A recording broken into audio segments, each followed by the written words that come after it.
तेव्हा ज्वालामुखी तयार होतात. वितळलेला खडक आणि राख थंड झाल्यावर घट्ट होतात, ज्यामुळे ज्वालामुखीला आकार मिळतो. ज्वालामुखीचा उद्रेक सुरू होतात. वितळलेला पदार्थ आणि वायू घट्ट पृष्ठभागावर पसरतो. ज्वालामुखीसाठी लागणारे साहित्य: बेकिंग सोडा, शॅम्पू, बेकिंग सोडा, पाणी आणि शॅम्पू, व्हिनेगर आणि कुंकू हे साहित्य लागणार आहे. आता मी तुम्हाला प्रयोग करून दाखवते. हे बेकिंग सोडा मी टाकते. मी लांब थांबू ना. आता मी शॅम्पू टाकते. लांब थांबायला लागेल ना. आहे त्याला स्पेस. चष्मा आहे त्याला धोका नाही. असं आहे का? चष्म्यावाले जवळ येतात. लावले तर नाही. त्याने उलट सांगितलं, चष्मा आहे त्याला धोका आहे. कडक तो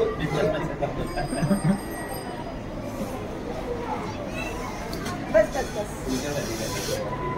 आता मी कुंकू टाकते.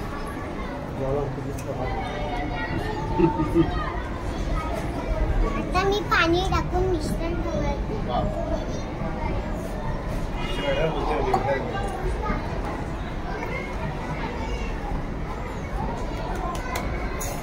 आता हा शेवटचा विनेगर टाकला. हे काय आहे? विनेगर.